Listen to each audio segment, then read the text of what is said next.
The Writings of Nichiren Daishonin, Volume 1, Letter 2, entitled On Establishing the Correct Teaching for the Peace of the Land. Once there was a traveler who spoke these words in sorrow to his host. In recent years, there have been unusual disturbances in the heavens, strange occurrences on earth, famine and pestilence, all affecting every corner of the empire and spreading throughout the land.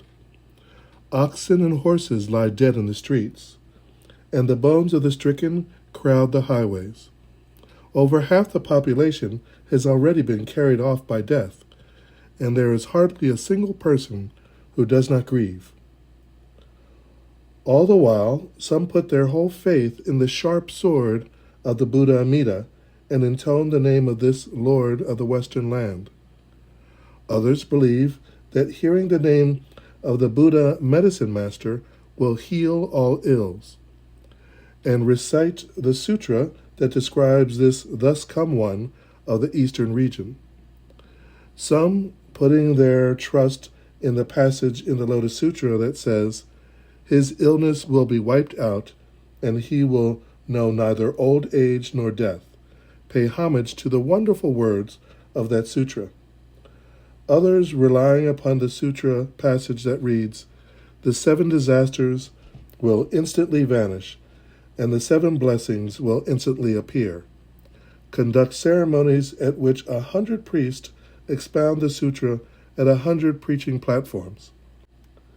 There are those who follow the esoteric teachings of the True Word School and conduct rituals in which they fill 5 jars with water, and others who devote themselves entirely to seated meditation and try to perceive the emptiness of all phenomena as clearly as the moon.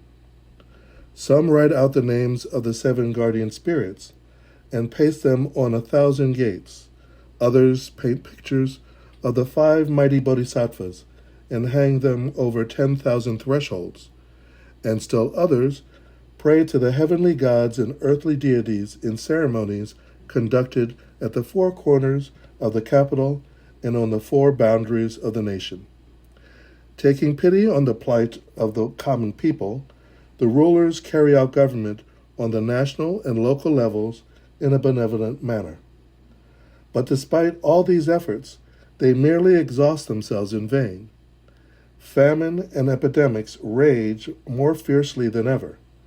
Beggars are everywhere in sight, and scenes of death fill our eyes. Corpses pile up in mounds like observation platforms, and dead bodies lie side by side like planks on a bridge. If we look about, we find that the sun and moon continue to move in their accustomed orbits, and the 5 planets follow the proper course. The 3 treasures of Buddhism continue to exist, and the period of 100 rains has not yet expired. Then why is it that the world has already fallen into decline, and that the laws of the state have come to an end? What is wrong? What error has been committed? The host then spoke, I have been brooding alone upon this matter, indignant in my heart, but now that you have come, we can lament together. Let us discuss the question at length. When a man leaves family life and enters the Buddhist way, it is because he hopes to attain Buddhahood through the teachings of the Buddha, but attempts now to move the gods fail to have any effect, and appeals to the power of the Buddhas produce no results. When I observe carefully the state of the world today, I see people who give way to doubt because of the lack of understanding on the part of the eminent priests.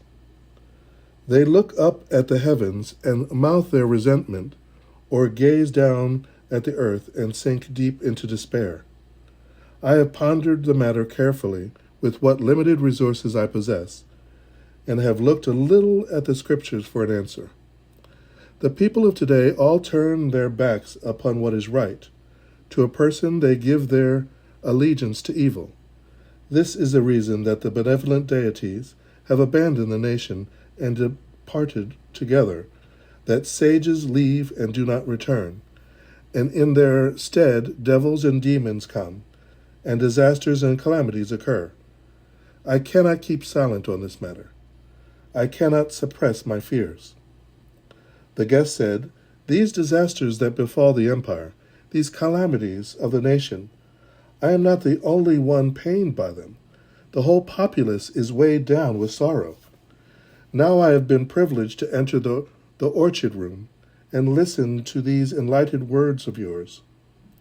You speak of the gods and sages taking leave, and of disasters and calamities arising in sequence. Upon what sutras do you base your views? Could you describe for me the passages of proof?" The host said, "There are numerous passages that could be cited, and a wide variety of proofs. For example, in the Golden Light Sutra, we read, 'The four heavenly kings said to the Buddha, though this sutra exists in the nation, its ruler has never allowed it to be propagated. In his heart he turns away from it, and he takes no pleasure in hearing its teachings. He neither makes offerings to it, honors it, nor praises it. Nor is he willing to honor or make offerings to the four kinds of Buddhists who embrace the sutra. In the end, he makes it impossible for us and the other countless heavenly beings who are our followers to hear this profound and wonderful teaching. He deprives us of the sweet dew of its words and cuts us off from the flow of the correct teaching, so that our majesty and strength are drained away. Thus the number of beings who occupy the evil paths increases, and the number who dwell in the human and heavenly realms decreases. People fall into the river of the sufferings of birth and death and turn their backs on the road to nirvana. World-honored one, we, the four heavenly kings, as well as our various followers and the yakshas and other beings observing this state of affairs, have decided to abandon this nation, for we have no heart to protect it. And it is not we alone who cast aside this ruler. All the great benevolent deities who guard and watch over the countless different regions of the country will also invariably reject him. And once we and the others abandon and desert this nation, then many different types of disasters will occur in the country, and the ruler will fall from power. Not a single person in the entire population will possess a heart of goodness. There will be nothing but binding and enslaving, killing and injuring, anger and contention. People will slander each other or fawn upon one another, and the laws will be twisted until even the innocent are made to suffer. Pestilence will become rampant, comets will appear again and again, two suns will come forth side by side, and eclipses will occur with unaccustomed frequency. Black arcs and white arcs will span the sky as harbingers of ill fortune. Stars will fall, the earth will shake, and noises will issue from the wells. Torrential rains and violent winds will come out of season. Famine will constantly occur. The grains and fruits will not ripen. Marauders from many other regions will invade and plunder the nation. The people will suffer all manner of pain and affliction, and no place will exist where one may live in safety. The Great Collection Sutra says, when the teachings of the Buddha truly become obscured and lost, then people will all let their beards, hair, and fingernails grow long, and the laws of the world will be forgotten and ignored. At that time, loud noises will sound in the air, and the earth will shake. Everything in the world will begin to move as though it were a water wheel. City walls will split and tumble, and all houses and dwellings will collapse. Roots, branches, leaves, petals, and fruits will lose their medicinal properties. With the exception of the heavens of purity, all the regions of the world of desire will become deprived of the 7 flavors and the 3 kinds of vitality. until not a trace of them remains anymore. All the good discourses that lead people to emancipation will at this time disappear. The flowers and fruits that grow in the earth will become few and will lose their flavor and sweetness. The wells, springs, and ponds will all go dry. The lands everywhere will turn brackish and will crack open and warp into hillocks and gullies. All the mountains will be swept by fire, and the heavenly beings and dragons will no longer send down rain. The seedlings of the crops will all wither and die. All the living plants will perish, and even the weeds will cease to grow anymore. Dust will rain down until all is darkness, and the sun and moon no longer shed their light. All the four directions will be afflicted by drought, and evil omens will appear again and again. The 10 evil acts will increase greatly, particularly greed, anger, and foolishness, and people will think no more of their fathers and mothers than does the roe deer. Living beings will decline in numbers, in longevity, physical strength, dignity, and enjoyment. They will become estranged from the delights of the human and heavenly realms, and all will fall into the paths of evil. The wicked rulers and monks who perform these 10 evil acts will curse and destroy my correct teaching, and make it difficult for those in the human and heavenly realms to stay there. At that time, the benevolent deities and heavenly kings, who would ordinarily take pity on living beings, will abandon this impure and evil nation, and all will make their way to other regions. The Benevolent King Sutra states, when a nation becomes disordered, it is the spirits that first show signs of rampancy. Because the spirits become rampant, all the people of the nation become disordered. Invaders come to plunder the country, and the common people face annihilation. The ruler, the high ministers, the crown prince, the other princes, and the 100 officials all quarrel with one another over right and wrong. Heaven and earth manifest prodigies and strange occurrences. The 28 constellations, the stars, and the sun and moon appear at irregular times and in irregular positions, and numerous outlaws rise up. The same sutra also states, now when I use the 5 types of vision to clearly perceive the 3 existences, I see that in their past existences, all the rulers served 500 Buddhas, and that is the reason that they were able to become emperors and sovereigns.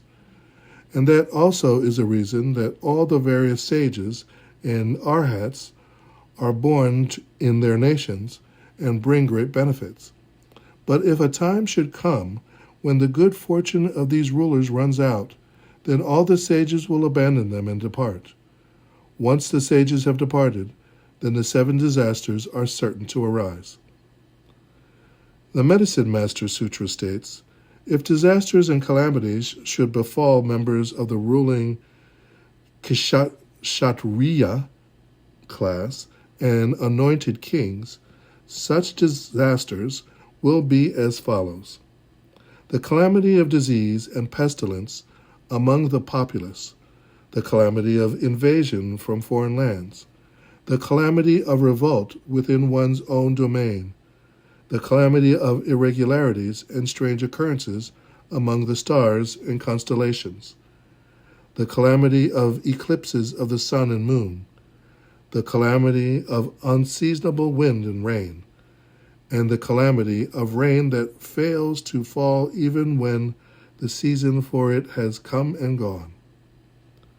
In the Benevolent King Sutra, the Buddha addresses King Prasenajit with these words, Great King, the region where my teachings now hold sway consists of 1 billion Sumeru worlds with 1 billion suns and moons.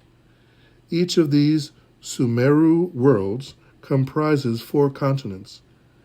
In the southern continent of Jambudvipa, there are 16 great states, 500 middle-sized states, and 10,000 small states. In these states, 7 types of fearful disasters may occur. All the rulers of these states agree that these are indeed disasters. What then are these disasters? When the sun and moon depart from their regular courses, when the seasons come in the wrong order, when a red sun or a black sun appears, when 2, 3, 4, or 5 suns appear at the same time, when the sun is eclipsed and loses its light, or when 1, 2, 3, 4, or 5 coronas appear around the sun. This is the first disaster.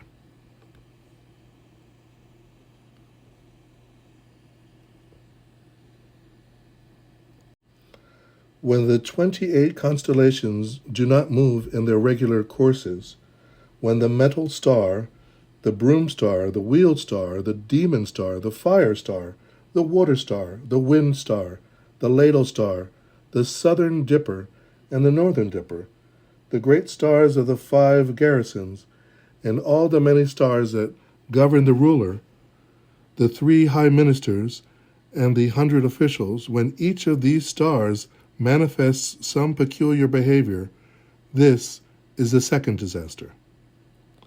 When huge fires consume the nation, and the people are all burned to death, or when there are outbreaks of demon fire, dragon fire, heavenly fire, mountain god fire, human fire, tree fire, or bandit fire, when these prodigies appear, this is the third disaster. When huge floods drown the population, when the seasons come out of order and there is rain in winter, snow in summer, thunder and lightning in winter, and ice, frost, and hail in the 6th month, when red, black, or green rain falls, when mountains of dirt and stones come raining down, or when it rains dust, sand, or gravel, when the rivers and streams run backward, when mountains are afloat and boulders are washed away, when freakish happenings of this kind occur, this is the fourth disaster. When huge winds blow the people to their death, and the lands, the mountains and rivers, and the trees and forests are all at one time wiped out, when great winds come out of season, or when black winds, red winds, green winds, heavenly winds, earthly winds, fire winds, and water winds blow, when prodigies of this kind occur, this is the fifth disaster. When heaven and earth and the whole country are stricken by terrible heat so that the air seems to be on fire, when the 100 plants wither and the 5 kinds of grain fail to ripen, when the earth is red and scorched and the inhabitants all perish, when prodigies of this kind occur, this is the 6th disaster.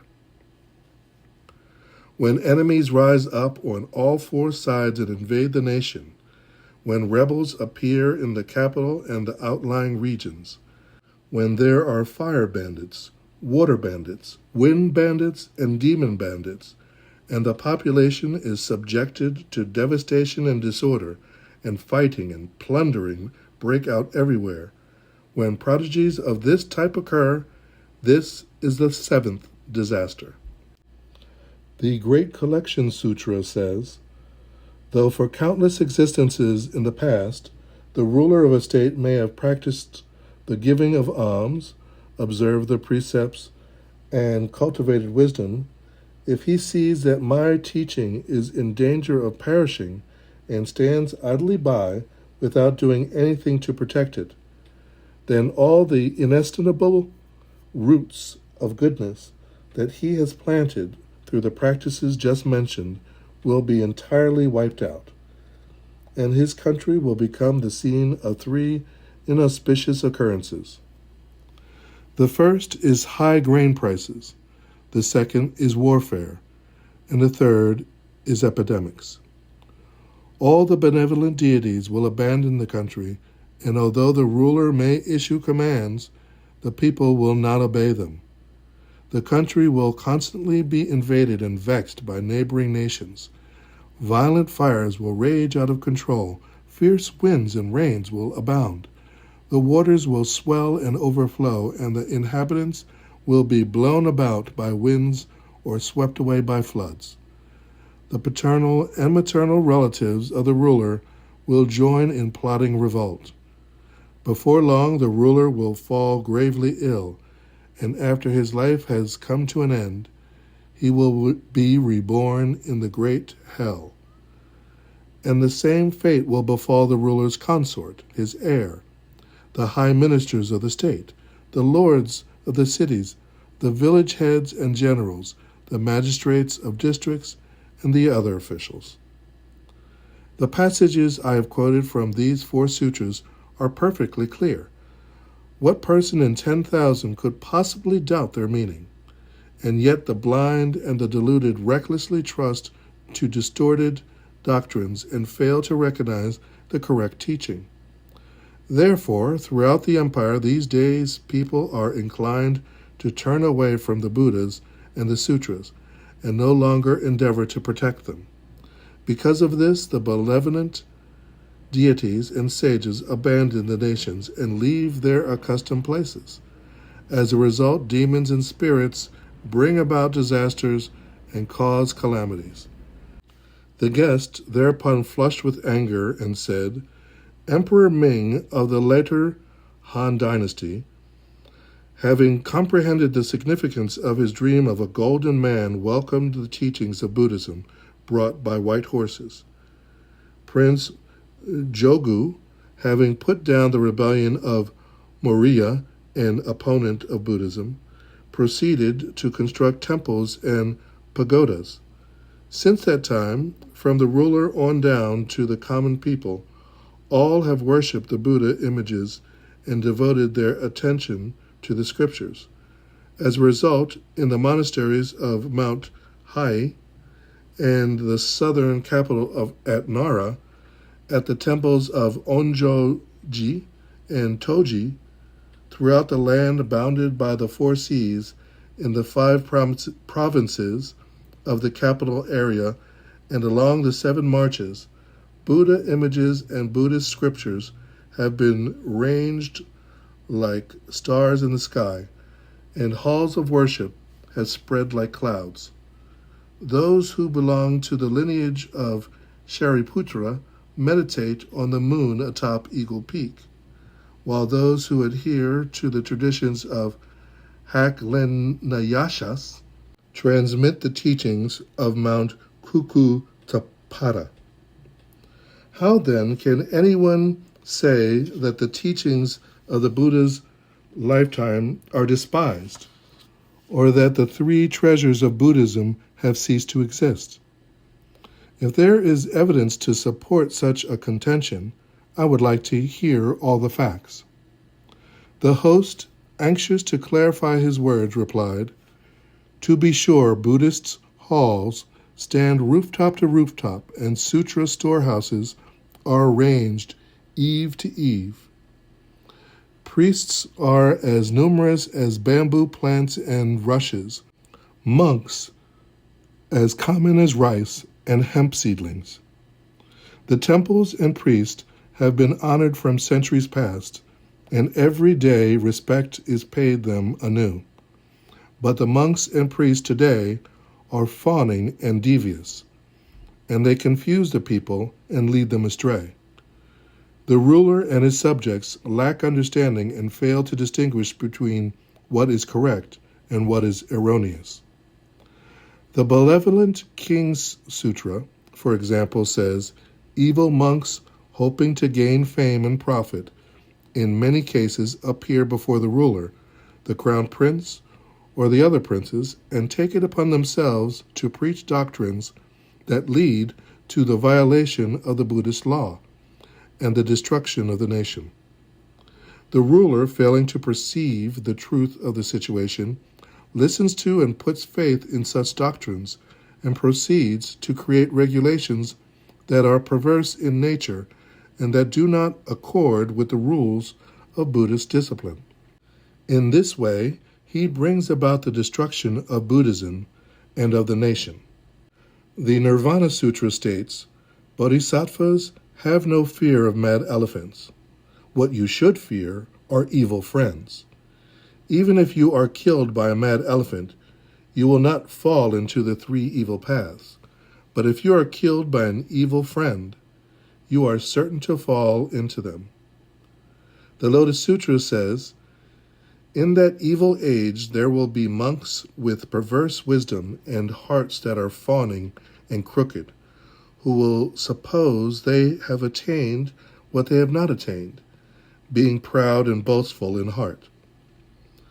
Or there will be forest-dwelling monks wearing clothes of patched rags and living in retirement, who will claim they are practicing the true way, despising and looking down on all humankind.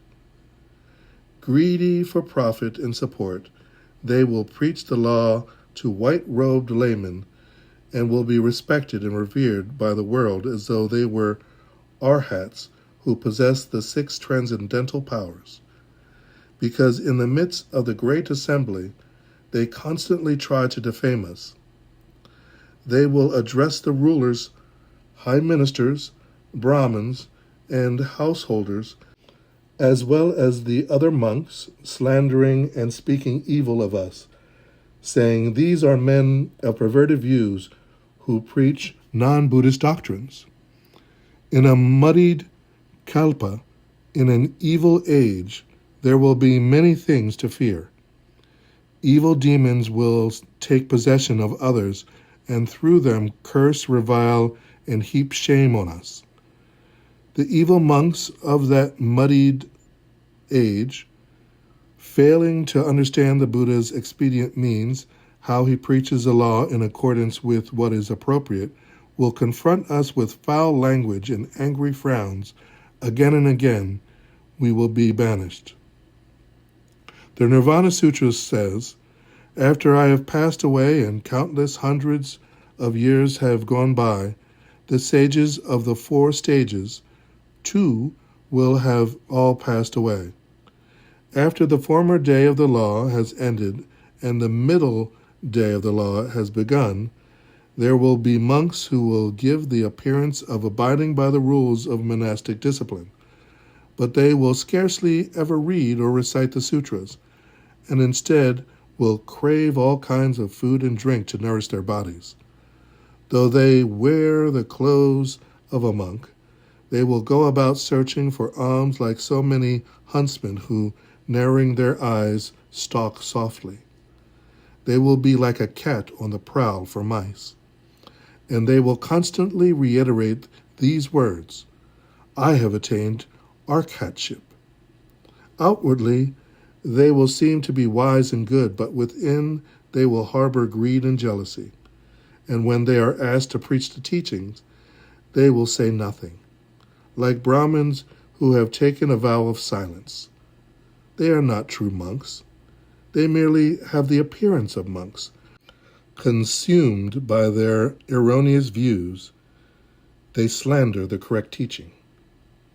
When we look at the world in the light of these passages of Scripture, we see that the situation is just as they describe it. If we do not admonish the evil priests, how can we hope to do good? The guest, growing more indignant than ever, said, a wise monarch, by acting in accord with heaven and earth, perfects his rule. A sage, by distinguishing between right and wrong, brings order to the world. The monks and priests of the world today enjoy the confidence of the entire empire. If they were in fact evil monks, then the wise ruler would put no trust in them. If they were not true sages, then worthies and learned persons would not look up to them. But now, since worthies and sages do in fact honor and respect them, they must be nothing less than paragons of their kind. Why then do you pour out these wild accusations and dare to slander them? To whom are you referring when you speak of evil monks? I would like an explanation. The host said, in the time of the retired emperor Gotoba, There was a priest named Honen who wrote a work entitled The Nembutsu Chosen Above All. He contradicted the sacred teachings of the Buddha's entire lifetime and brought confusion to people in every direction. Nembutsu Chosen Above All states, regarding the passage in which the meditation master Tao Cho distinguished between the sacred way teachings and the Pure Land teachings and urged people to abandon the former and immediately embrace the latter. First of all, there are two kinds of sacred way teachings, the Mahayana and the Hinayana. Judging from this, we may assume that the esoteric Mahayana teachings and the true Mahayana teachings are both included in the sacred way. If that is so, then the 8 present-day schools, the True Word, Zen, Tendai, Flower Garland, 3 treatises, Dharma Characteristics, Treatise on the 10 Stages Sutra, and Summary of the Mahayana are all included in the sacred way that is to be abandoned. The Dharma teacher Tan Luan, in his commentary on the Treatise on Rebirth in the Pure Land, states, I note that Bodhisattva Nagarjuna's commentary on the 10 Stages Sutra says, there are 2 ways by which a bodhisattva may reach the state of ayavayartika, or non-retrogression. One is the difficult-to-practice way, the other is the easy-to-practice way. The difficult-to-practice way is the same as the sacred way teachings, and the easy-to-practice way is the Pure Land teachings. Students of the Pure Land School should first of all understand this point. Though they may be people who have previously studied the sacred way teachings, if they wish to become followers of the Pure Land teachings, they must discard the sacred way and give their allegiance to the Pure Land teachings. Honen also says, regarding the passage in which the Reverend Shan Tao distinguished between correct and sundry practices and urged people to abandon the sundry and embrace the correct, concerning the first of the sundry practices, that of reading and reciting sutras, with the exception of the recitation of the meditation on the Buddha Infinite Life Sutra and the other sutras that preach rebirth in the Pure Land, the embracing, reading, and recitation of all other sutras, whether Mahayana or Hinayana, exoteric or esoteric, is to be regarded as a sundry practice. Concerning the third of the sundry practices, that of worshiping, with the exception of worshiping the Buddha Amida, the worshiping or honoring of any other Buddha or Bodhisattva or deity of this world is to be regarded as a sundry practice. In the light of his statement, I declare that one should abandon such sundry practices and concentrate upon the practice of the Pure Land teachings.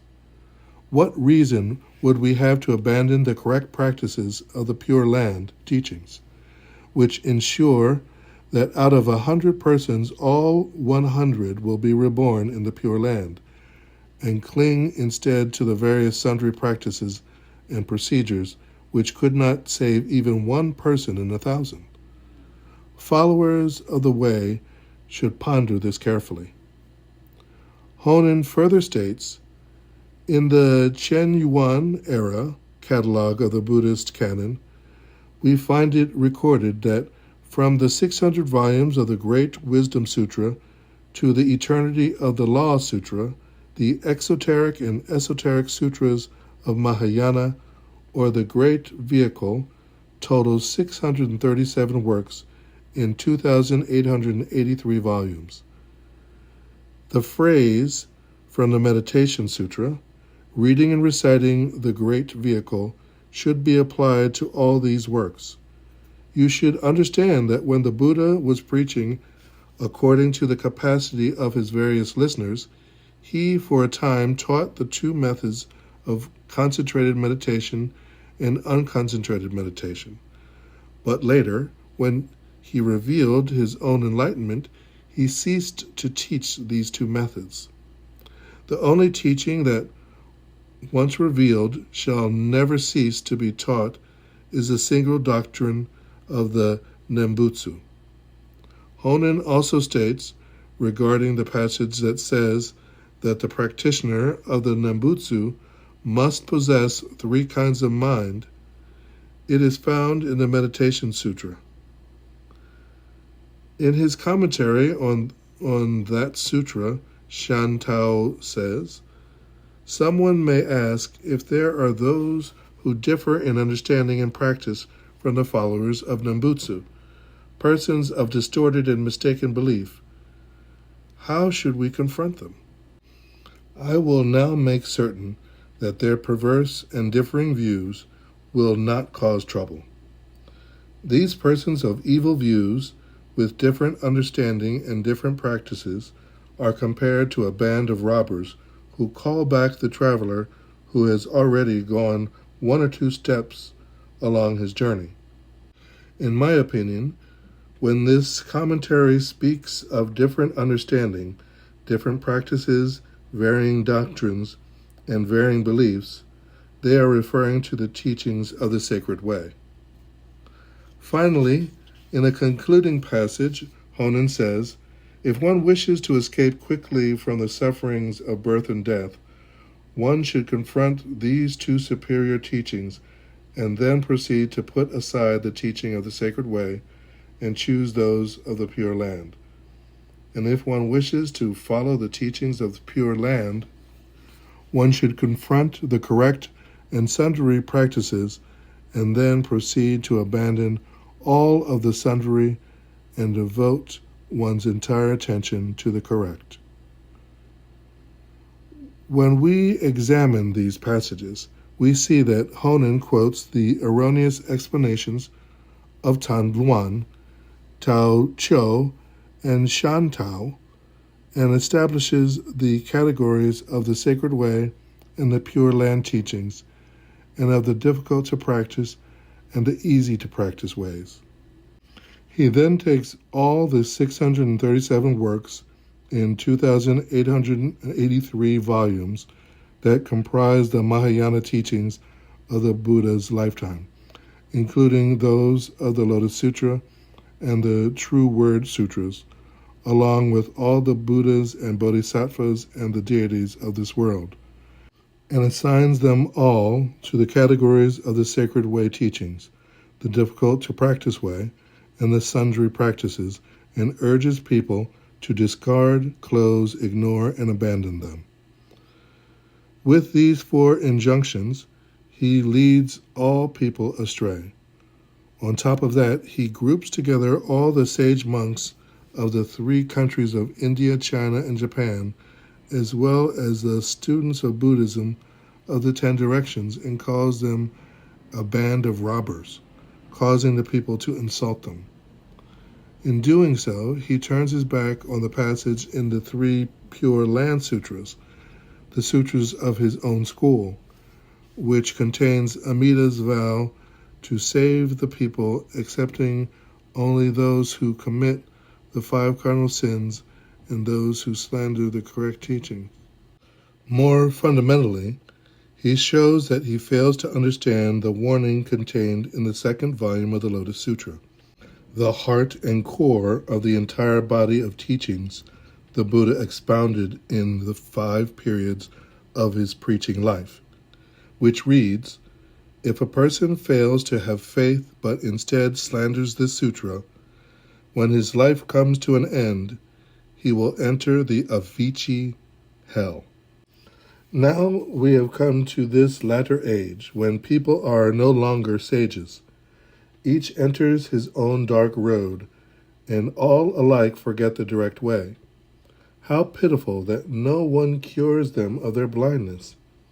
How painful to see them taking up these false beliefs in vain.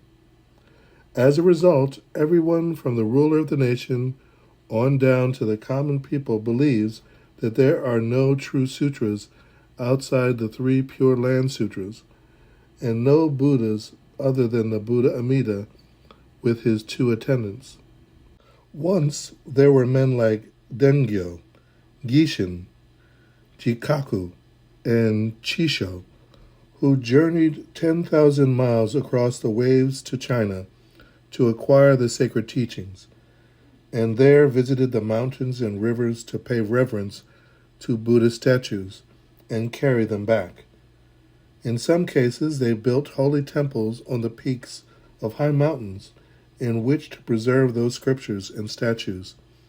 In other cases, they constructed sacred halls in the bottoms of deep valleys where such objects could be worshipped and honored. As a result, the Buddhas, Shakyamuni, and Medicine Master shone side by side, casting their influence upon present and future ages, while the Bodhisattva's space treasury and earth repository brought benefit to the living and the dead. The rulers of the nation contributed districts or villages so that the lamps might continue to burn bright before the images, while the stewards of the great estates gave their fields and gardens as an offering. But because of this book by Honin, this Nembutsu chosen above all, the Lord of the teachings, Shakyamuni, is forgotten, and all honor is paid to Amida, the Buddha of the Western land. The transmission of the law from Shakyamuni Buddha is ignored, and Medicine Master, the thus come one of the eastern region, is neglected. Attention is paid only to the 3 Pure Land Sutras in 4 volumes, and all the other wonderful scriptures that Shakyamuni expounded throughout the 5 periods of his preaching life are cast aside. If temples are not dedicated to Amida, then people no longer have any desire to support them or pay honor to the Buddhas enshrined there. If priests are not practitioners of the Nembutsu, then people quickly forget all about giving those priests alms. As a result, the halls of the Buddha have fallen into ruin, scarcely a wisp of smoke rising above their moss-covered roof tiles, and the priests' quarters have become empty and dilapidated, the dew deep on the grasses in their courtyards. And in spite of such conditions, no one gives a thought to protecting the law or to restoring the temples. Hence the sage priests who once presided over the temples leave and do not return, and the benevolent deities who guarded the nation depart and no longer appear. This has all come about because of this Nembutsu chosen above all by Honin. How pitiful to think that in the space of a few decades, hundreds, thousands, tens of thousands of people have been deluded by these devilish teachings, and in so many cases confused as to the true teachings of Buddhism. If people favor what is only incidental and forget what is primary, can the benevolent deities be anything but angry? If people cast aside what is perfect and take up what is biased, can the world escape the plots of demons? Rather than offering up 10,000 prayers for remedy, it would be better simply to outlaw this one evil. This time the guest was truly enraged and said, "In the ages since our original teacher, the Buddha Shakyamuni, preached the 3 Pure Land Sutras, the Dharma teacher Tan Luan had originally studied the 4 treatises, but abandoned them and put all his faith in the Pure Land teachings. Similarly, the meditation master Tao Cho ceased to spread the varied practices of the Nirvana Sutra and devoted all his attention to propagating the practice that leads one to the Western Pure Land. The Reverend Shan Tao discarded the sundry practices and established the single practice of the Nembutsu, and the supervisor of priests, Eshin, collected essential passages from various sutras to form his work, making the single practice of the Nembutsu the essence of his teaching. Such was the manner in which these men honored and respected the Buddha Amida, and unaccountable numbers of people, as a result, were able to gain rebirth in the Pure Land. Of particular note was the sage Honen, who as a child entered the monastery on Mount Hai. By the time he was 17, he had worked his way through all 60 volumes of Tendai literature and had investigated all the 8 schools and mastered their essentials. In addition, he had read through the entire body of sutras and treatises 7 times and exhausted all the works of exegesis and biography. His wisdom shone like the sun and moon, and his virtue exceeded that of the earlier teachers. In spite of all this, he was in doubt as to the proper path to emancipation, and could not make out the true meaning of nirvana. Therefore, he read and examined all the texts he could, pondered deeply, and considered every possibility, and in the end put aside all the sutras and concentrated on the single practice of Nembutsu. In addition, he received confirmation of his decision when Shantao miraculously appeared to him in a dream, and he proceeded to spread his doctrines among friends and strangers in all 4 corners of the land. Thereafter he was hailed as a reincarnation of Bodhisattva, great power, or was revered as Shantao reborn. In every quarter, people of eminent and lowly birth alike bowed their heads in respect, and men and women from all over Japan sought him. Since that time, the springs and autumns have succeeded each other, and the years have piled upon years, and yet you insist upon putting aside the venerable teachings of Shakyamuni Buddha contained in the Pure Land Sutras and willfully speak evil of the passage describing the oath of the Buddha Amida. Why do you try to blame the sacred age of Honen for the disasters of recent years?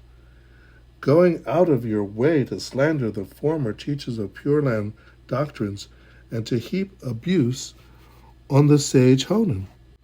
You are, as the saying goes, deliberately blowing back the fur and hunting for flaws in the leather, deliberately piercing the skin in hopes of drawing blood. From ancient times to the present, the world has never seen such a speaker of evil.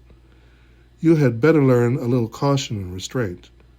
When you pile up such grave offenses, how can you hope to escape punishment? I am afraid even to sit here in your company. I must take up my staff and be on my way."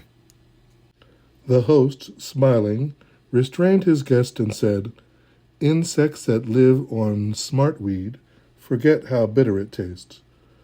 Those who stay long in privies forget how foul the smell is.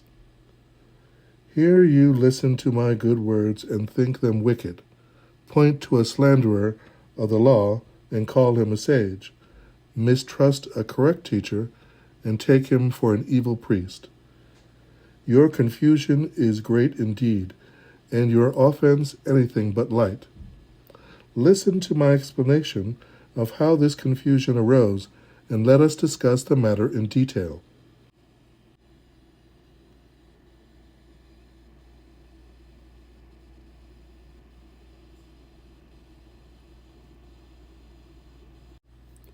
Shakyamuni Buddha expounded the 5 periods of doctrines, established the order in which they were preached, and divided them into the provisional and the true teachings.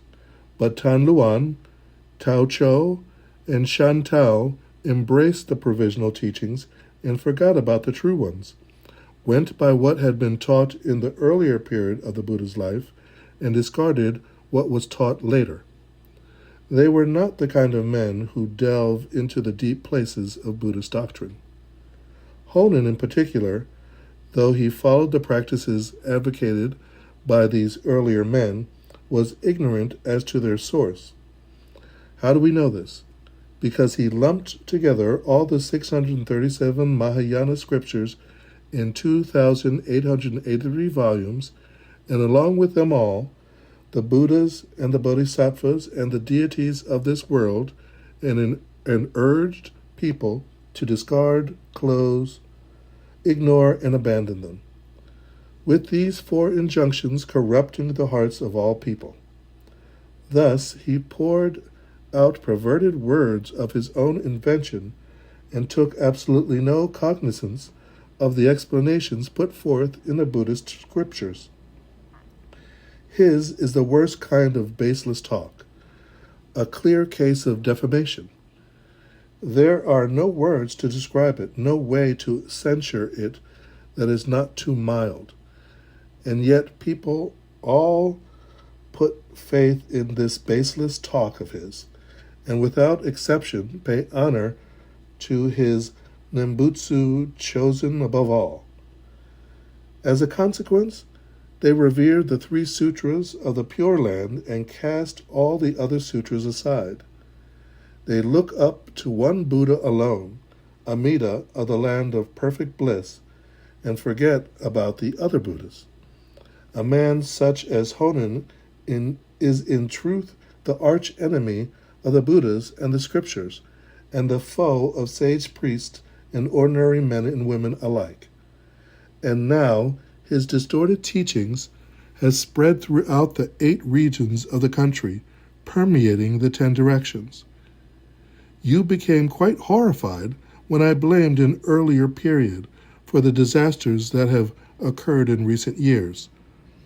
Perhaps I should cite a few examples from the past to show you that you are mistaken in your feelings. The 2nd volume of Great Concentration and Insight quotes a passage from Records of the Historian that says, "In the closing years of the Zhou dynasty, there were persons who let their hair hang down, went about naked to the waist, and did not observe the rites and regulations."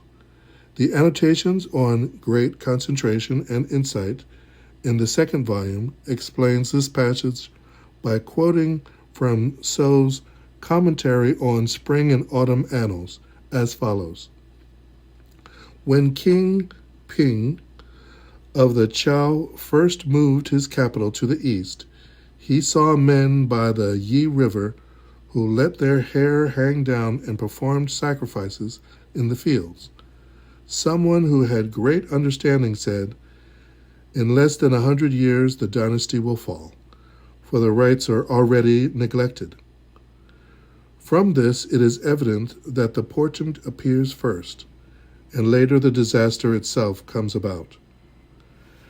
The Great Concentration and Insight passage goes on to say, Huan Qi was a man of extraordinary talent, but he let his hair grow like a mass of brambles and left his belt undone. Later, the sons of the aristocracy all imitated him, until those who behaved in a churlish and insulting manner were thought to be acting quite naturally, and those who were restrained and proper in their behavior were ridiculed as mere peasants. This was a sign that Suma family, the rulers of the Western Qin dynasty, would meet with their downfall. Similarly, the record of a pilgrimage to China in search of the law by the great teacher Chikaku states that in the first year of the Hui Chang era, 841, Emperor Hu Song of the Tang dynasty commanded the priest Qing Shuang of Changxing Su Temple to transmit the Nembutsu teachings of the Buddha Amida in the various temples. Qing Shuang spent 3 days in each temple, going about from one temple to another without ever ceasing. In the second year of the same era, soldiers from the land of the Uigurs invaded the borders of the Tang Empire. In the third year of the same era, the regional commander in the area north of the Yellow River suddenly raised a revolt. Later, the kingdom of Tibet once more refused to obey orders from China, and the Uyghurs repeatedly seized Chinese territory. On the whole, the conflicts and uprisings were like those that prevailed at the time when the Qin dynasty and the military leader Xuan Yu were overthrown, and the towns and villages were devastated by fire and other disasters. What was even worse, Emperor Huzong carried out a vast campaign to wipe out Buddhist teachings and destroyed a great many temples and pagodas. He was never able to put down the uprisings and died in agony shortly after. This is the essence of Jikaku's original passage. In view of these events, we should consider the fact that Honen belonged to the time of the retired Emperor Gotoba, around the Kenin era, 1201 to 1204. And what happened to the retired emperor is evident before our very eyes. Thus, Tang China provided an earlier example of the fall of an emperor, and our own country offers similar proof. You should neither doubt this nor consider it strange. The only thing to do now is to abandon the evil ways and take up those that are good, to cut off this affliction at the source, to cut it off at the root. The guest, looking somewhat mollified, said, "Though I have not yet probed deeply into the matter, I believe I understand to some degree what you are saying. Nevertheless, throughout the area from Kyoto, the capital, to Kamakura, the headquarters of the shogun, there are numerous eminent Buddhist leaders and key figures in the clergy, and yet none of them has so far appealed to the shogun concerning this affair, or submitted a memorial to the throne. You, on the other hand, a person of humble position, think nothing of spewing out offensive accusations. Your assertion goes too far and your behavior is unreasonable." The host said, "Though I may be a person of little ability, I have reverently given myself to the study of the Mahayana. A blue fly, if it clings to the tail of a thoroughbred horse, can travel 10,000 miles, and the green ivy that twines around the tall pine can grow to 1,000 feet. I was born as the son of the one Buddha, Shakyamuni, and I serve the king of scriptures, the Lotus Sutra. How could I observe the decline of the Buddhist law and not be filled with the emotions of pity and distress? Moreover, the Nirvana Sutra states, if even a good monk sees someone destroying the teaching and disregards him, failing to reproach him, to oust him, or to punish him for his offense, then you should realize that that monk is betraying the Buddha's teaching. But if he ousts the destroyer of the law, reproaches him, or punishes him, then he is my disciple and a true voice-hearer. Although I may not be a good monk, I certainly do not want to be accused of betraying the Buddha's teaching. Therefore, in order to avoid such charges, I have cited a few general principles and given a rough explanation of the matter. Earlier in the Genin era, 1224 to 1225, petitions to the throne were submitted time and again by the two temples of Enryaku-ji and Kofuku-ji, and as a result, an imperial command and a letter of instruction from the shogunate were handed down ordering that the woodblocks used in printing Honen's Nembutsu, chosen above all, be confiscated and brought to the great lecture hall of Enryaku-ji. There they were burned in order to repay the debt owed to the Buddhas of the three existences. In addition, orders were given that the menials of Kanjinin shrine should dig up and destroy Honin's grave. Then Honin's disciples, Ryukan, Shoku, Jokaku, Shasho, and others were condemned by the imperial court to exile in distant regions and were never pardoned. In view of these facts, how can you say that no one has submitted a complaint to the authorities concerning these matters? The guest, continuing to speak in a mild manner, replied, "One could hardly say that Honin is the only one who disparages sutras and speaks ill of other priests, since you do the same thing yourself. However, it is true that he takes the 637 Mahayana scriptures in 2,883 volumes, along with all the Buddhas and Bodhisattvas and the deities of this world, and urges people to discard, close, ignore, and abandon them. There is no doubt that these four injunctions are his very words. The meaning of the passage is quite clear. But you keep harping on this one little flaw in the jewel and severely slandering him for it. I do not know whether he spoke out of delusion or out of enlightenment. Between you and Honin, I cannot tell which is wise and which is foolish, or determine whose assertions are right and whose are wrong. However, you assert that all the recent disasters are to be traced to Nembutsu, chosen above all, speaking quite volubly on that point and elaborating on the meaning of your assertion. Now surely the peace of the world and the stability of the nation are sought by both ruler and subject and desired by all the inhabitants of the country. The nation achieves prosperity through the Buddhist law, and the law is proven worthy of reverence by the people who embrace it. If the nation is destroyed and the people are wiped out, then who will continue to pay reverence to the Buddhas? Who will continue to have faith in the law? Therefore, one must first of all pray for the safety of the nation, and then work to establish the Buddhist law.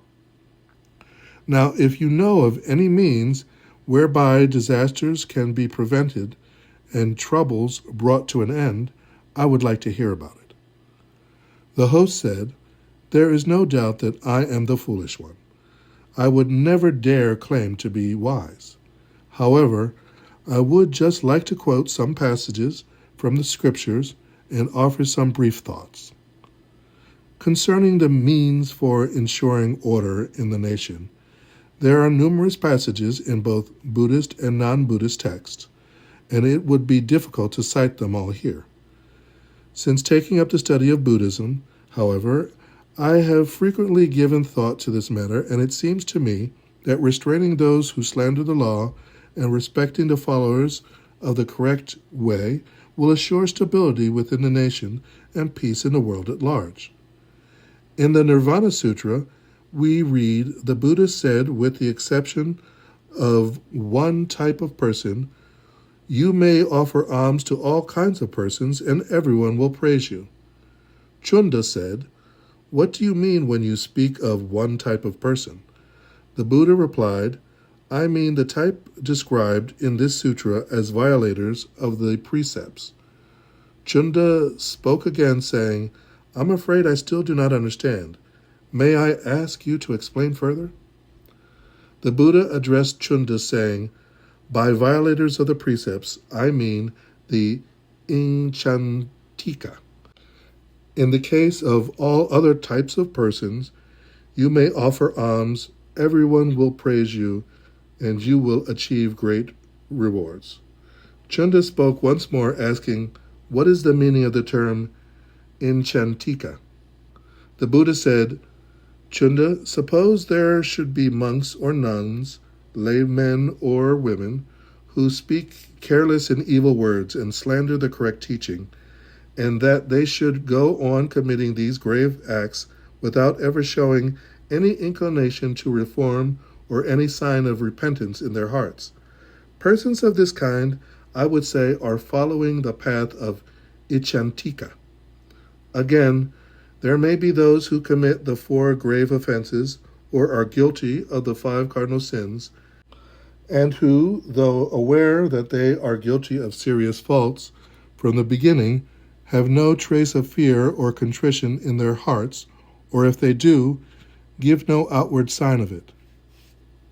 When it comes to the correct teaching, they show no inclination to protect, treasure, and establish it over the ages, but rather speak of it with malice and contempt, their words replete with error. People of this kind, too, I would say, are following the path of the Inchantika. With the exception of this one group of people called Ichantika, however, you may offer alms to all others, and everyone will praise you.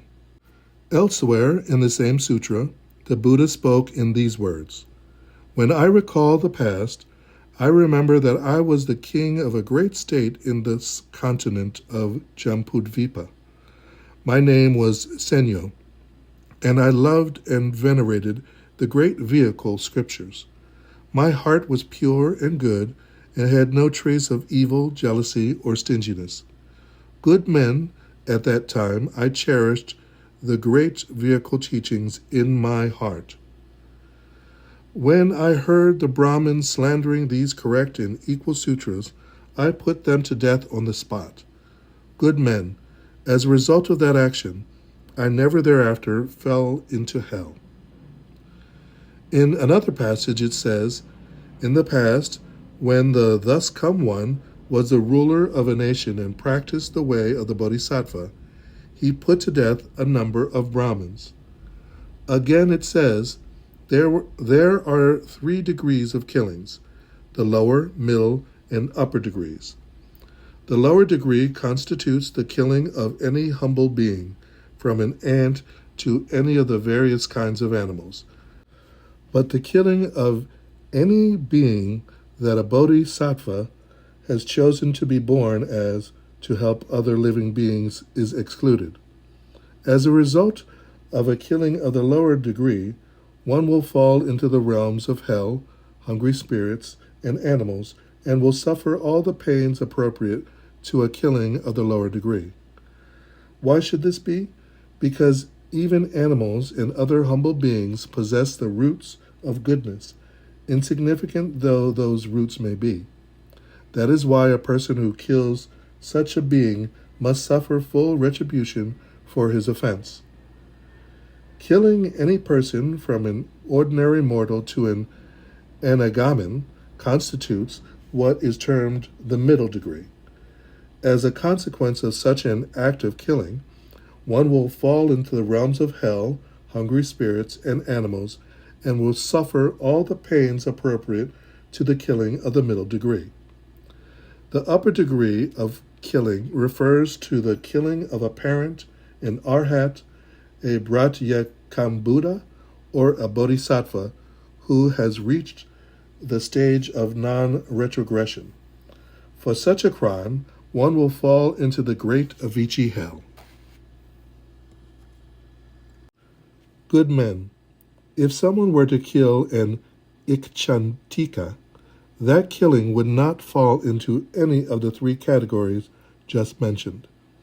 Good men, the various Brahmins that I have said were put to death, all of them were in fact Ikchantikas. In the Benevolent King Sutra, we read, "The Buddha announced to King Prasenajit, 'Thus I entrust the protection of my teachings to the ruler of the nation, rather than to the monks and nuns. Why do I do so? Because they do not possess the kind of power and authority that the king has.' The Nirvana Sutra states, 'Now I entrust the correct teaching, which is unexcelled, to the rulers, the ministers, the high officials, and the 4 kinds of Buddhists. If anyone should vilify the correct teaching, then the ministers and 4 kinds of Buddhists should reprimand him and bring him to order.'" It also states, the Buddha replied, Bodhisattva Kashyapa, it is because I was a defender of the correct teaching that I have been able to attain this diamond-like body. Good man, defenders of the correct teaching need not observe the 5 precepts or practice the rules of proper behavior. Rather, they should carry knives and swords, bows and arrows, halberds and lances. Again, the Buddha said, even though there may be those who observe the 5 precepts, they do not deserve to be called practitioners of the great vehicle. But even if one does not observe the 5 precepts, if one defends the correct teaching, then one may be called a practitioner of the great vehicle. Defenders of the correct teaching ought to arm themselves with knives and swords, weapons and staves.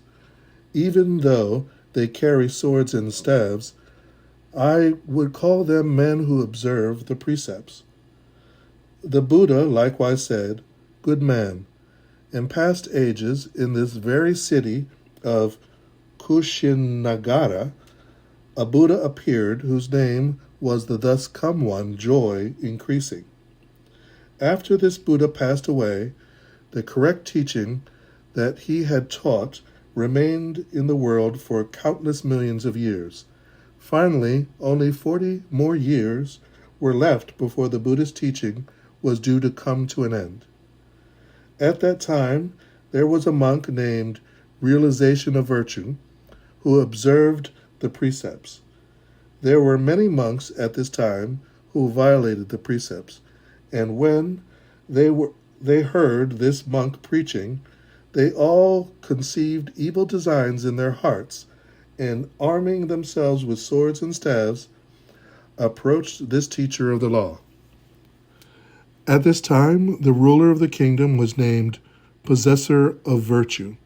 He received reports of what was happening, and in order to defend the teaching, he went at once to the place where the monk was preaching the law and fought with all his might against the evil monks who broke the precepts. As a result, the monk who had been preaching was able to escape grievous injury. But the king received so many wounds from the knives and swords, halberds and lances, that there was not a spot on his body the size of a mustard seed that remained unharmed.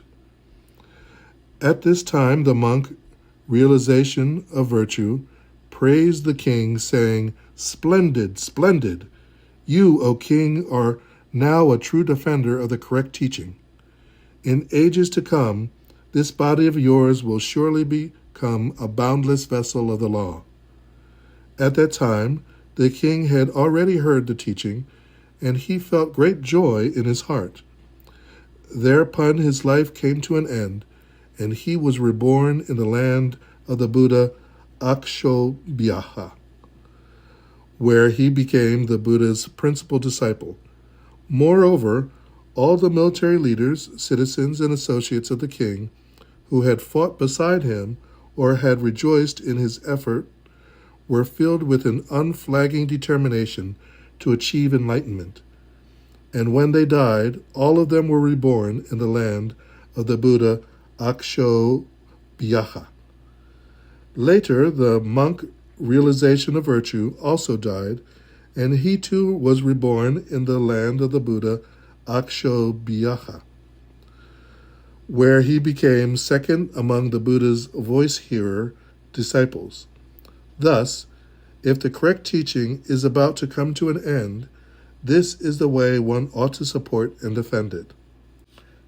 Kashyapa, the king who lived at that time was I myself, and the monk who preached was the Buddha Kashyapa. Kashyapa, those who defend the correct teaching enjoy this kind of boundless reward. As a consequence, I have been able to obtain the distinguished characteristics that I possess today, to adorn myself with them, and to put on the Dharma body that can never be destroyed.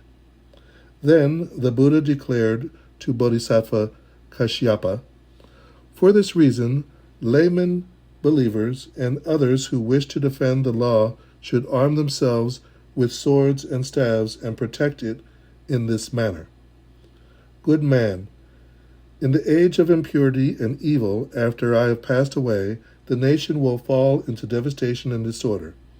Men will plunder and steal from one another, and the common people will be reduced to starvation. Because of hunger, many men at that time will declare their determination to leave their families and become monks. Men such as these may be called shave-pates. When this crowd of shave-pates see anyone who is attempting to protect the correct teaching, they will chase after him and drive him away, or even kill him or do him injury. That is why I now give permission for monks who observe the precepts to associate with and keep company with white-robed laymen who bear swords and staves. Even though they carry swords and staves, I would call them men who observe the precepts. But, although they may carry swords and staves, they should never use them to take life. The Lotus Sutra says, if a person fails to have faith, but instead slanders this sutra, immediately he will destroy all the seeds for becoming a Buddha in this world. When his life comes to an end, he will enter the Avicii hell. The meaning of these passages from the sutras is perfectly clear. What need is there for me to add any further explanation? If we accept the words of the Lotus Sutra, then we must understand that slandering the Mahayana scriptures is more serious than committing the 5 cardinal sins countless times. Therefore, one who does so will be confined to the great citadel of the Avicii hell and cannot hope for release for an immeasurable length of time. According to the Nirvana Sutra, even though you may give alms to a person who has committed the 5 cardinal sins, you must never give alms to a person who has slandered the law. One who kills so much as an ant will invariably fall into the 3 evil paths, but one who helps eradicate slander of the law will ascend to the state from which there can be no retrogression. Thus, the passage tells us that the monk, Realization of Virtue, was reborn as the Buddha Kashyapa, and that king, Possessor of Virtue, was reborn as the Buddha Shakyamuni. The Lotus and the Nirvana Sutras represent the very heart of the doctrines that Shakyamuni preached during the 5 periods of his teaching life. Their warnings must be viewed with the utmost gravity.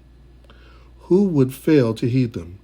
And yet those people who forget about the correct way and slander the law put more trust than ever in Honin's Nembutsu chosen above all, and grow blinder than ever in their foolishness. Thus, some of them, remembering how their master looked in life, fashion wooden sculptures and paintings of him, while others, putting faith in his perverse teachings, carve wood blocks with which to print his ugly words. These writings they scatter about throughout the area bounded by the seas, carrying them beyond the cities and into the countryside, until wherever honor is paid, it is to the practices of this school, and wherever alms are given, it is to the priests of this school. As a result, we see people cutting off the fingers of the images of Shakyamuni and refashioning them to form the gesture of Amida, or converting the temples formerly dedicated to Medicine Master, the thus come one of the eastern region, and replacing his statues with those of Amida, the thus come one of the western land. Or we find the ceremony of copying the Lotus Sutra, which had been carried out for over 400 years on Mount Hai, being suspended, and the copying of the 3 Pure Land Sutras substituted in its place, or the annual lectures on the doctrines of the great teacher Tiantai being replaced by lectures on the teachings of Shantou. Indeed, the slanderous people and their associates are too numerous to count. Are they not destroyers of the Buddha? Are they not destroyers of the law? Are they not destroyers of the Buddhist order? And all their distorted teachings derive from Nembutsu chosen above all. Alas, how pitiful that people should turn their backs on the true words of prohibition spoken by the thus come one, Shakyamuni. How tragic that they should heed the gross and deluded words of this ignorant priest. If we hope to bring order and tranquility to the world without further delay, we must put an end to these slanders of the law that fill the country. The guest said, "If we are to put an end to these people who slander the law and do away with those who violate the prohibitions of the Buddha, then are we to condemn them to death as described in the sutra passages you have just cited? If we do that, then we ourselves will be guilty of inflicting injury and death upon others, and will suffer the consequences, will we not?" The Great Collection Sutra, the Buddha says, "If a person shaves his head and puts on clerical robes, then whether that person observes the precepts or violates them, both heavenly and human beings should give him alms. In doing so, they are giving alms and support to me, for that person is my son. But if men beat that person, they are beating my son, and if they curse and insult him, they are reviling me."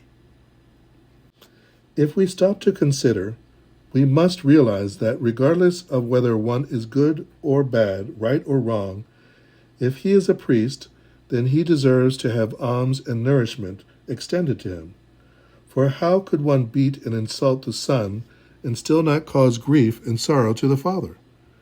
The Brahmins of the Bamboo Staff School, who killed the Venerable Modgalyana, have for a long time been sunk in the depths of the hell of incessant suffering. Because Devadatta murdered the nun Utpalanvarna, he has for a long time gasped in the flames of the Avicii hell. Examples from earlier ages make the matter perfectly clear, and later ages fear this offense most of all. You speak of punishing those who slander the law, but to do so would violate the Buddha's prohibitions. I can hardly believe that such a course would be right. How can you justify that? The host said, "You have clearly seen the sutra passages that I have cited, and yet you can ask a question like that? Are they beyond the power of your mind to comprehend, or do you fail to understand the reasoning behind them? I certainly have no intention of censuring the sons of the Buddha. My only hatred is for the act of slandering the law.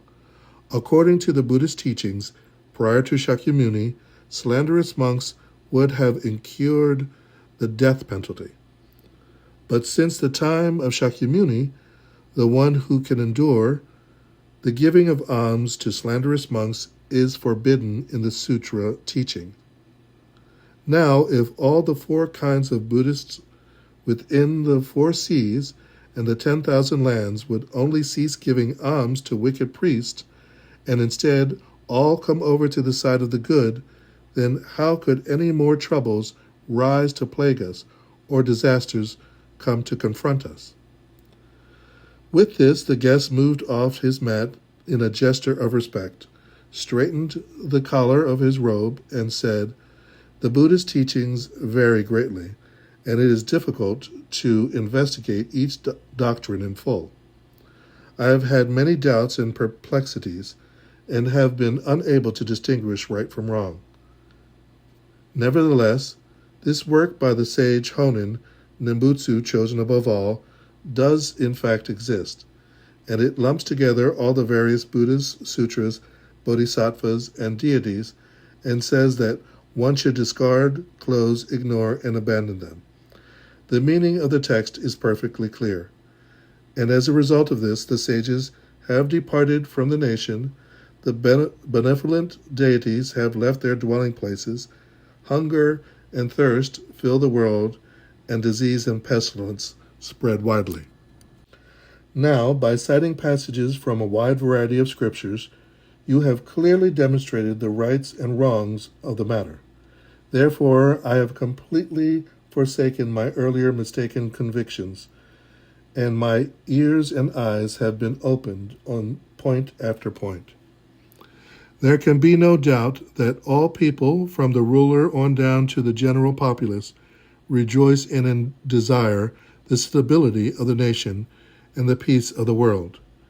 If we can quickly put an end to the alms that are given to these ichantikas and ensure that continuing support is instead given to the host of true priests and nuns, if we can still these white waves that trouble the ocean of the Buddha and cut down these green groves that overgrow the mountain of the law, then the world may become as peaceful as it was in the golden ages of Fu Xi and Shen Yun, and the nation may flourish as it did under the sage rulers Yao and Shun. After that, there will be time to dip into the waters of the law and to decide which are shallow doctrines and which are deep, and to pay honor to the pillars and beams that support the house of the Buddha. The host exclaimed with delight, "The dove has changed into a hawk, the sparrow into a clam. How gratifying! You have associated with a friend in the orchid room and have become as straight as mugwort growing among hemp. If you will truly give consideration to the troubles I have been describing and put entire faith in these words of mine, then the winds will blow gently, the waves will calm, and in no time at all we will enjoy bountiful harvests. But a person's heart may change with the times, and the nature of a thing may alter with its surroundings. Just as the moon on the water will be tossed about by the waves, or the soldiers in the vanguard will be cowed by the swords of the enemy, so, although at this moment you may say you believe in my words, I fear that later you will forget them completely.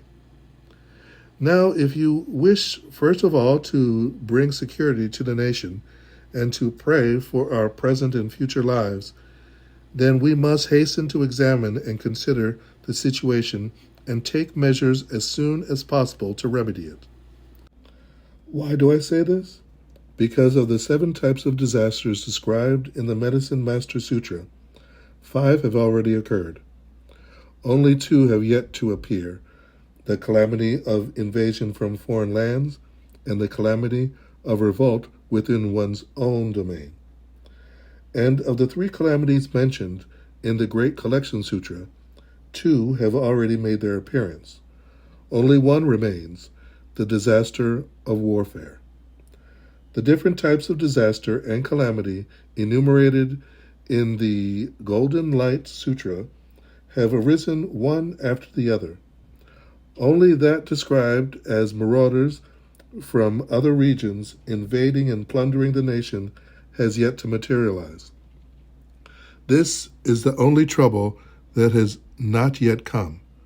And of the 7 disasters listed in the Benevolent King's Sutra, 6 are now upon us in full force. Only 1 has not yet appeared, the calamity that occurs when enemies rise up on all 4 sides and invade the nation. Moreover, as the Benevolent King Sutra says, when a nation becomes disordered, it is the spirits that first show signs of rampancy. Because the spirits become rampant, all the people of the nation become disordered. Now, if we examine the present situation carefully in the light of this passage, we will see that the various spirits have for some time been rampant, and many of the people have perished.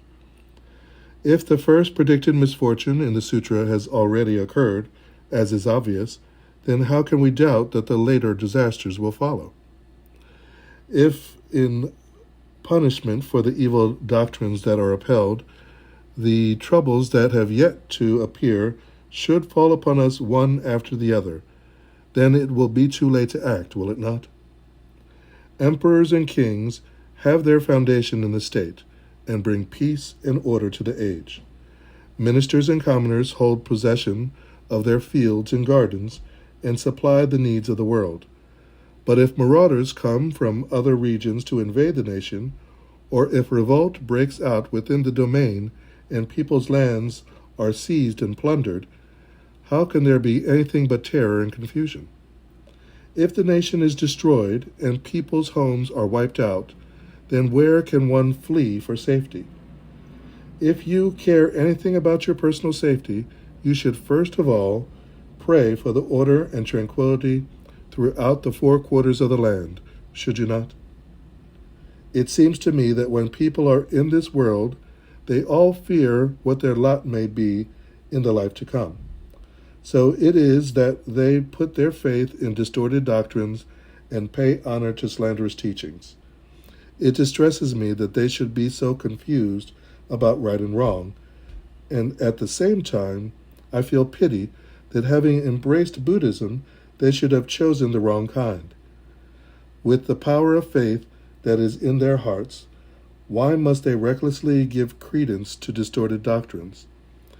If they do not shake off these delusions that they cling to, but continue to harbor erroneous views, then they will quickly leave this world of the living and surely fall into the hell of incessant suffering. Thus, the Great Collection Sutra says, though for countless existences in the past, the ruler of a state may have practiced the giving of alms, observed the precepts, and cultivated wisdom, if he sees that my teaching is in danger of perishing and stands idly by without doing anything to protect it, then all the inestimable roots of goodness that he has planted through the practices just mentioned will be entirely wiped out. Before long, the ruler will fall gravely ill, and after his life has come to an end, he will be reborn in the great hell. And the same fate will befall the ruler's consort, his heir, the high ministers of the state, the lords of the cities, the village heads and generals, the magistrates of districts, and the other officials. The Benevolent King's Sutra states, if persons destroy the teachings of the Buddha, they will have no filial sons, no harmony with their 6 kinds of relatives, and no aid from the heavenly deities and dragons.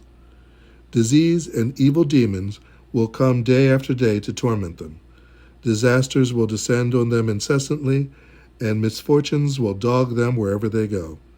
And when they die, they will fall into the realms of hell, hungry spirits and animals.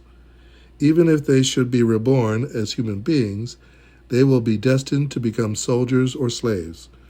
Retribution will follow as an echo follows a sound, or a shadow follows a form.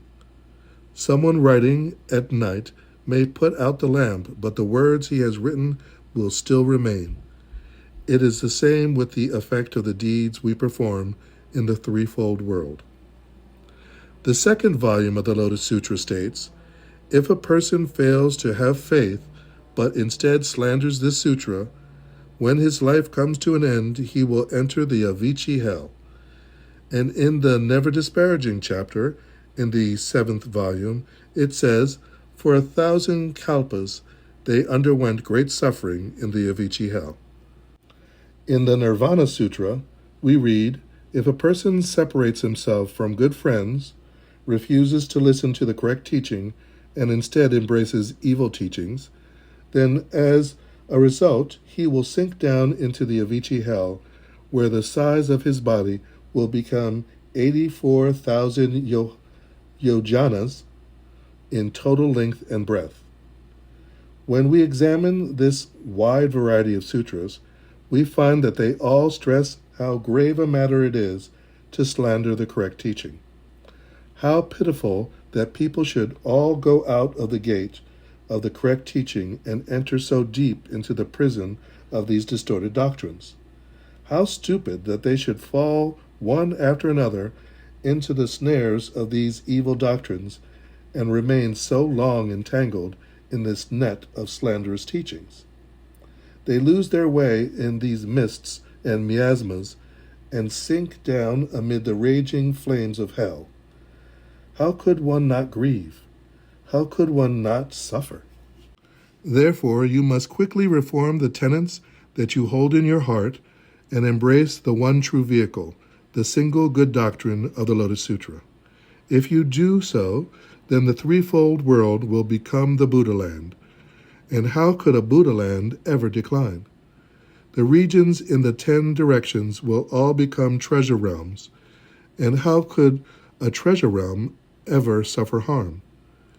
If you live in a country that knows no decline or diminution, in a land that suffers no harm or disruption, then your body will find peace and security, and your mind will be calm and untroubled. You must believe my words. Heed what I say.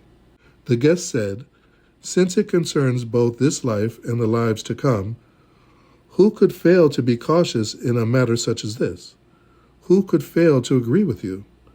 Now, when I examine the passages you have cited from the sutras and see exactly what the Buddha has said, I realize that slandering the law is a very grave fault indeed, that violating the law is in truth a terrible offense. I have put all my faith in one Buddha alone, Amida, and rejected all the other Buddhas. I have honored the 3 Pure Land Sutras and set aside the other sutras, but this was not due to any distorted ideas of my own conception. I was simply obeying the words of the eminent men of the past, and the same is true of all the other persons in the 10 directions. But now I realize that to do so means to exhaust oneself in futile efforts in this life and to fall into the Avicii hell in the life to come. The texts you have cited are perfectly clear on this point, and their arguments are detailed. They leave no room for doubt. From now on, with your kind instruction to guide me, I wish to continue dispelling the ignorance from my mind. I hope we may set about as quickly as possible taking measures to deal with these slanders against the law and to bring peace to the world without delay, thus ensuring that we may live in safety in this life and enjoy good fortune in the life to come. But it is not enough that I alone should accept and have faith in your words. We must see to it that others are well warned of their errors. Background. On the 28th day of the 4th month, 1253, Nichiren Daishonin established the teaching of Myoho Renge Kyo at Seicho-ji Temple in his native province of Awa, and later he returned to Kamakura, the seat of the military government, to begin propagation. In examining the records, we find that in those days the era names were changed frequently. The year 1253 was the Kensho era. 3 years later, in 1256, the era name changed to Kojin, and the next year to Shoka. Then, 2 years later, in 1259, it was changed to Shogun. The following year to Buno, and the year after that to Kocho. In the 5 years from 1256 to 1261, the era name changed 5 times. An era name was usually changed only on the accession of a new emperor or when some natural disaster of severe proportions occurred. The frequency of these changes attests to the magnitude of the disasters that struck Japan during this period. Soon after the Daishonin's arrival, Kamakura and the country as a whole faced a series of disasters and conflicts that served to emphasize his conviction that the latter day of the law had indeed been entered upon. On the 6th day of the 8th month of 1256, torrential rainstorms caused floods and landslides, destroying crops and devastating much of Kamakura. In the 9th month of the same year, An epidemic swept through the city, taking many lives. During the 5th, 8th, and 11th months of 1257, violent earthquakes rocked the city, and the 6th and 7th months witnessed a disastrous drought. Most frightful of all was an earthquake of unprecedented scale that occurred on the 23rd day of the 8th month. The year 1258 witnessed no lessening of natural calamities. The 8th month saw storms destroy crops throughout the nation, and floods in Kamakura drowned numerous people. In the 10th month of the same year, Kamakura was visited by heavy rains and severe floods. In the first month of 1258, fires consumed Jufukuji Temple, and in 1259, epidemics and famine were rampant, and a violent rainstorm decimated crops. Nichiren Daishonin sought answers to the cause of these disasters in the scriptural writings of Buddhism. In an effort to clarify it, he went to Jisoji Temple at Iwamoto in Suruga Province, and he stayed there from 1258 through the middle of 1260. As a major temple of the Tendai school in eastern Japan, Jisoji housed many important sutras in its scripture library. The Daishonin pored over them all. As a result, Nichiren Daishonin found evidence for his theory in such sutras as the Benevolent Kings, Medicine Master, Great Collection, and Golden Light. He quotes passages from these sutras in the present text. On establishing the correct teaching for the peace of the land, chronologically the first of his 5 major works, the work was originally written in classical Chinese and submitted to Hojo Tokiyori through the offices of high-ranking government official Yadoya Minsunori on the 16th day of the 7th month in the first year of Buno, 1260. Tokiyori was then living in retirement, but was still the most influential member of the ruling Hojo clan. The work occasioned no immediate reaction, and no official response was made to the Daishonin. But the members of the government were incensed at the rational but unrelenting attack that the work made on the Pure Land teachings of Honen and his followers. Government officials who were Pure Land followers apparently encouraged an attack made on the Daishonin's dwelling at Nago in Kamakura on the 27th day of the 8th month. The Daishonin narrowly escaped and made his way to the province of Shimosa to stay at the home of a follower. He returned to Kamakura early in the following year, 1261. He remained continually under the threat of persecution and was summarily banished to Izu on the 12th day of the 5th month of the same year. The work consists of a dialogue between a host and a visitor. The host represents Nichiren Daishonin, and the visitor, it is thought, represents Hojo Tokiyori. At the outset, the host lays the blame for the disasters that have befallen the country on the belief in an erroneous religion, the Pure Land teachings of Honen. Presented are numerous scriptural references to disasters that will befall a nation that follows false teachings. The Daishonin puts particular emphasis on a passage in the Medicine Master Sutra that describes 7 types of disasters that will strike such a nation.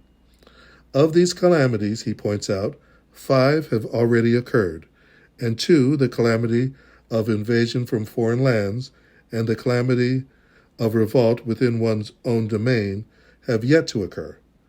The Daishonin cautions that these will come about if the doctrines of the Lotus Sutra are not followed. Later, the prophecies of internal strife and foreign invasion were fulfilled when Hojo Tokisuke revolted against his younger half-brother, Regent Hojo Tokomune. in 1272, and when the Mongols attacked Japan twice in 1274 and 1281.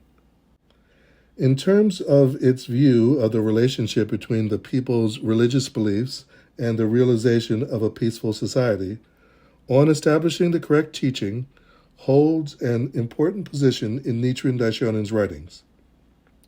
The Daishonin lived at a time of authoritarian government, and he probably felt that through an appeal to the most powerful members of the government, he could help bring about a reformation of society.